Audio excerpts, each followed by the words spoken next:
Bonne fin de journée. Voici l'actualité de ce vendredi 17 février. Vision d'horreur sur la 40, un carambolage de 60 voitures, au moins un mort. Des vents furieux, de la neige, du verglas qui font d'importants dégâts. Il y a eu d'autres accidents. En Ontario, ce terrible carambolage qui aurait fait 3 morts sur la 417. De fait, toutes les régions y ont goûté, une journée qu'on n'est pas prêt d'oublier, Colin. Oui, absolument, Pierre, mais heureusement, les conditions vont s'améliorer ce soir sur le sud-ouest de la province. Des accusations sont portées contre 2 policiers dans l'arrestation d'Anne-Marie Pellado. Joël, vous avez eu cette primeur en après-midi. Oui, Pierre, les policiers Roberto Sforza et Fabio Nicolas Cavalière sont accusés de voies de fait. La direction du SPVM va réagir dans quelques minutes. Le père qui a surpris son enfant chez un pédophile a dû se retenir pour ne pas se faire justice. La première idée que j'ai eue, c'était de sauter dessus. Dans ma tête, là, je me voyais y arracher à la gorge la tête.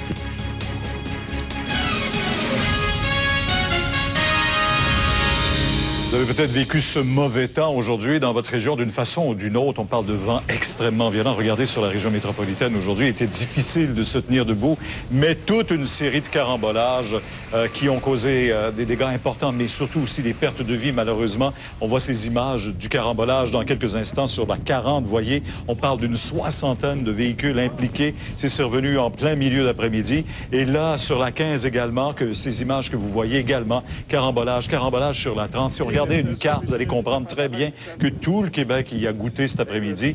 Et c'est la 30, la 15, vous voyez à ces endroits, la contre-cœur sur la 30 jusqu'à la 22 directions. Les routes sont présentement fermées. C'est dans la région de Québec maintenant, à l'ouest de Sainte-Anne-de-la-Pérade, à partir de Laurier-Station également dans les 2 directions. La Beauce, on nous dit que pour rentrer dans la région de Québec, les vents sont rendus et très puissants. On parle de rafales jusqu'à 60 km/h. Une météo comme on n'en a pas vu souvent. Pascal Desrues, que je retrouve à l'instant, pendant qu'on va voir ces images, c'est l'accident de la 40 maintenant. On a des images de l'accident de la 40. Maxime Landry, vous pouvez peut-être nous raconter exactement ce qui s'est passé là-bas au cours de l'après-midi. En fait, des carambolages, Pierre, il y en a eu à la grandeur du réseau autoroutier partout dans le sud-ouest du Québec. C'était l'enfer pour les services d'urgence. Tout au long de la journée, vous voyez ces images actuellement de l'autoroute 40 dans le secteur de Lavaltrie. On nous parle d'au moins une 60aine de véhicules. Je peux vous dire, Pierre, ma collègue Pascal Desrues est sur place, mais pour avoir entendu des services d'urgence, là, on a dû faire du triage sur place du côté des services ambulanciers. Ça veut dire que carrément, on se rend au plus pressant. Nous, on est allé dans le secteur de Mirabel aujourd'hui. On a patrouillé la grande région de Montréal. Voyez, Pierre, à quel point, dans le temps de le dire, ça devenait infernal, la vision, là. On s'est même retrouvé au cœur d'un carambolage nous-mêmes. Heureusement, notre mobile s'en est tiré sans trop de mal, mais c'est tout le contraire pour cette 30aine de véhicules. Dans le secteur de Mirabel, on a dû fermer complètement l'autoroute des Laurentides. Ça demeure fermé, d'ailleurs, au moment où je vous parle, en direction de Montréal. On nous parle de quelques blessés mineurs dans ce secteur-là. Ce que vous voyez actuellement, des pompiers même qui ont de la difficulté à se tenir debout, c'est en bordure de l'autoroute métropolitaine à Montréal. C'est qu'on avait des immeubles en hauteur dont les vitres au 12e, 13e étage risquaient d'éclater. Et certaines ont même éclaté, d'après ce qu'on nous a dit. Bref, on a dû fermer la métropolitaine dans les 2 directions. Ça vous donne une petite idée de l'enfer côté congestion qu'on a pu vivre de ce côté-là. On a vu des piétons qui ont dû s'agripper, beaucoup de tôles froissées, évidemment. Et au moment où je vous parle, on nous signale du côté du ministère des Transports, Pierre, que l'autoroute 30, ça c'est au sud de Montréal, dans le secteur de Contrecœur, ça demeure fermé en direction ouest. Autre carambolage. Il faut dire que sur la 30, on a eu toutes sortes de problèmes. Vous voyez, même ces morceaux de toit, ces gros morceaux de tôle qui ont lourdement endommagé des véhicules stationnés. Ça, c'est tout près d'ici, dans le secteur centre-sud. C'est le toit d'une école primaire, imaginez, qui est parti au vent. D'une brigadière scolaire qui me disait avoir eu la peur de sa vie. Et donc, on a dû faire évacuer les enfants, les confiner même au gymnase en attendant que les parents viennent les chercher. Pour vraiment comprendre la situation, entre autres sur l'autoroute des Laurentides, à cause de cette poudrerie, je vous laisse entendre un extrait au moment où on était en plein cœur de l'action. Il est 14 h, autoroute des Laurentides. On vient nous-mêmes de se faire prendre dans un carambolage important. On ne voit absolument rien en raison de cette poudrerie absolument exécrable. J'espère qu'ils ont fermé l'autoroute. Moi, j'ai appelé la SQ. J'ai jamais vu ça de même. Ah, la SQ est là. En longtemps, j'ai jamais vu quelque chose de même. C'est pas croyable. On comprend, c'est le blizzard qui arrive et très rapidement, aussi vite arrivé, aussi vite parti aussi, mais trop tard, les autos sont tamponnées l'une dans l'autre. Maxime, merci parce que je vais aller tout de suite sur la 40 où nous attend Pascal Derry. Pascal, du jamais vu là aussi, un peu pour reprendre l'expression de l'automobiliste que l'on voyait sur la 15 tantôt, mais là-bas, malheureusement, il y a des morts aussi. Écoutez, on parle d'au moins, oui, on parle d'un décès. Maintenant, actuellement, ce que vous voyez derrière moi, ce sont évidemment tous les services d'urgence qui ont évacué tout le monde. Donc, tout le monde a été évacué. Une quarantaine de personnes ont été blessées dans ce carambolage-là. Je vous dirais, Pierre, c'est un carambolage majeur. Ça avait vraiment l'air d'une scène apocalyptique. Vous allez le voir sur les images que mon caméraman Yanni Massé a tourné un peu plus tôt. Des dizaines de voitures qui étaient empilées les unes sur les autres. Les pompiers, les services ambulanciers, ils vous le diront, ils n'ont jamais vu une chose pareille. Ils sont vraiment dépassés par les événements. Et là, ce qu'on fait, eh bien, tout le monde a été évacué. Et là, on commence à avoir un petit peu une situation un peu plus normale, si vous voulez, à l'heure où on se parle. Alors, ce qu'on me dit, c'est que tout le monde a été évacué. La dernière personne a été évacuée, je vous dirais, il y a à peine 20 minutes. Elle était restée coincée. C'est une dame qui est restée coincée dans son véhicule depuis le début des événements, donc depuis l'accident qui est survenu à 13h30. On fait le point tout de suite avec Manon Guignard, que je vais rejoindre tout de suite. Bonjour, Mme Guignard. Bonjour. Alors, est-ce que c'est dû à des mauvaises conditions météo? Est-ce qu'on peut dire ça au moment où je vous parle maintenant? C'est trop tôt pour le dire, mais je peux vous dire qu'il y a des témoins qui nous confirment qu'au moment où le carambolage se passe, il y a un genre de blizzard, la visibilité est pratiquement nulle. Les véhicules circulaient déjà à basse vitesse, mais il semble que ce n'a pas été suffisant. Les véhicules se sont empilés comme ça, les uns par-dessus les autres. Et malgré tout, là, il y en a qui ont été très chanceux dans tout ça. Il y a un autobus avec des passagers qui a réussi à s'immobiliser à temps et un camion qui arrivait derrière et qui n'a pas embouti l'autobus. Donc, malgré tout, il y a des gens qui ont été extrêmement chanceux. Il y a eu un effet domino, évidemment, un carambolage, une voiture qui s'est empilée après les autres, qui se sont tamponnées, en fait, les unes après les autres. 4 semi-remorques en accordéon devant nous. Là, quand on fait le tour là, de l'amas de véhicules, il y a 4 semi-remorques qui sont en accordéon. C'est la première fois qu'on voit un carambolage d'une telle ampleur? Il y a eu, il y a 2 ou 3 ans, sur l'autoroute 30, en plein été, par contre, un carambolage qui a impliqué 50 véhicules. Il y a eu un mort dans ce carambolage-là également. C'était un dossier majeur pour nous. Ici, c'est majeur, mais c'est déjà survenu auparavant sur d'autres accès routiers. Bon, maintenant, on parle d'une quarantaine de blessés. Il y a 2 femmes dans ces 40 blessés qui sont dans un état critique actuellement? C'est ça. On nous parle de 2 dames dans des états critiques et malheureusement, il y a un homme qui a perdu la vie. On parle d'un homme âgé environ de 40 ans. Je vous Alors reviens. voilà, Pierre. Merci Alors beaucoup. voilà, Pierre. Ça fait le point un peu sur cette tragédie qui est survenue là-bas aussi. On aura l'occasion. Celui que vous voyez présentement, c'est Yvan Delorme qui commente les accusations portées contre 2 de ses policiers dans l'affaire Anne-Marie Pélan de Québec. Exactement. Vers l'est du Québec, Pierre, c'était sous forme de neige. Là-bas, il y a eu de bonnes accumulations.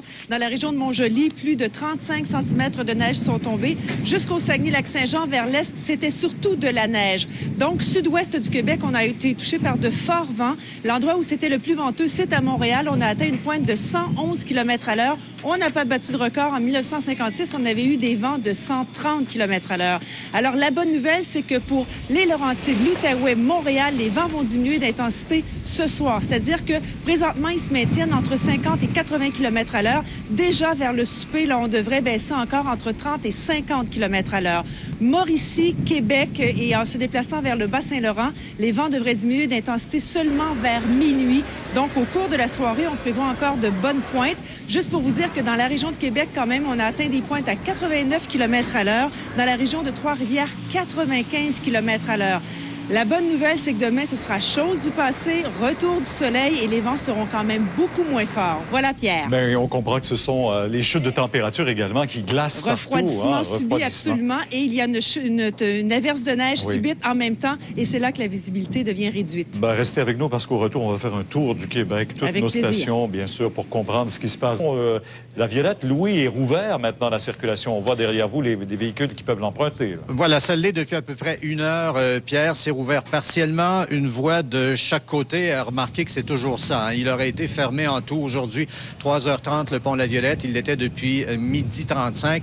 Le danger venait de la glace accumulée sur la superstructure qui se détachait, tombait sur les voitures, mais venait aussi du vent. Des bourrasques apocalyptiques au sommet du pont.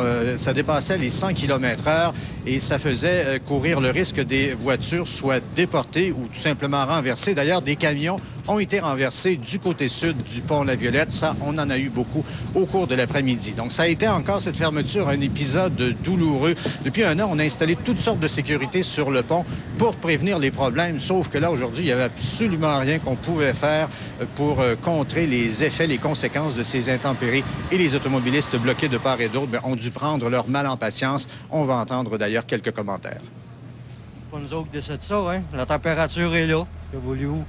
Moi, ça me sauve des bains et des soupers pour les enfants, fait que j'en profite, je relaxe. Moi, il faut attendre. C'est la nature. Et moi, j'étais avec la femme d'un autre, après ça, c'est encore bien pire.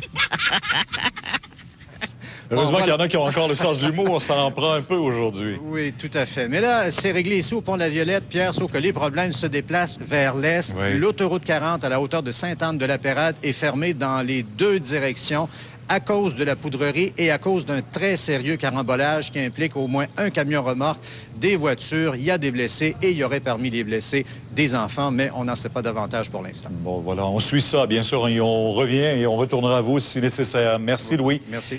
Et du côté de Saguenay, notre ami Jean Houle qui est là-bas. Jean, bien sûr que vous aussi, hein, vous avez eu votre part d'ennui avec cette météo. Déjà, combien de centimètres tombés chez vous?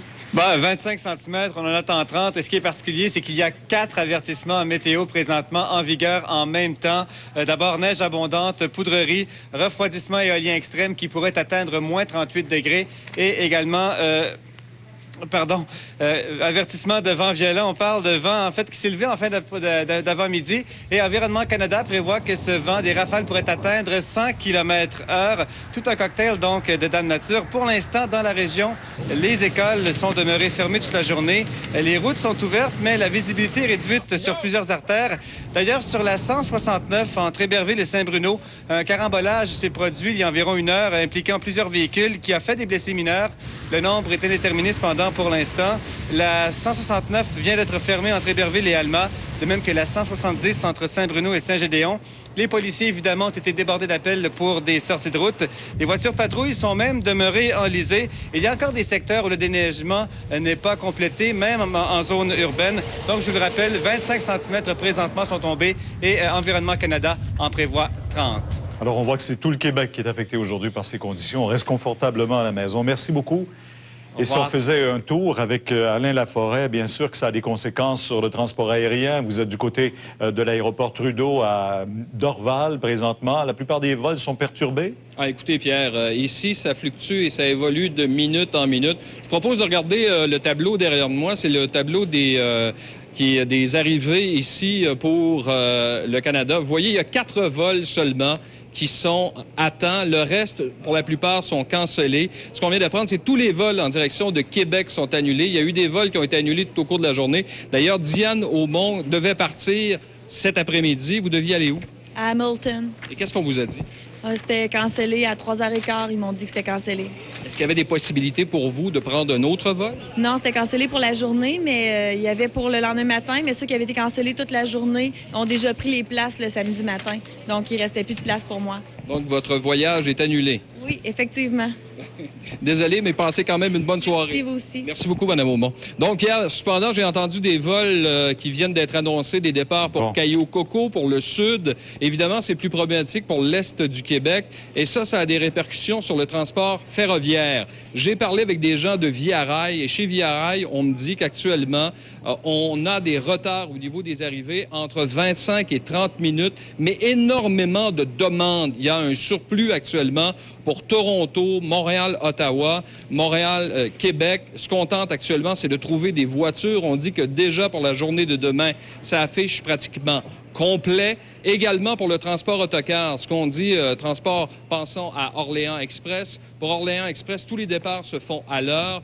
Le problème se situe au niveau de l'arrivée. Les arrivées qui se font entre 25 jusqu'à 25 minutes jusqu'à 1 heure de retard. Évidemment, il y a des routes où c'est problématique. On peut peut-être faire rapidement le portrait des routes actuellement au Québec où c'est le plus problématique. Vous en avez parlé tout à l'heure, entre autres, avec Louis Cloutier, la 40 où il y a eu carambolage à Sainte-Anne-de-la-Pérade, la 40 Ouest également, dans le secteur de Berthierville où il y a eu carambolage. Si on se déplace dans la région de Québec, la 20 à partir de Laurier Station est complètement fermée vers l'est du Québec.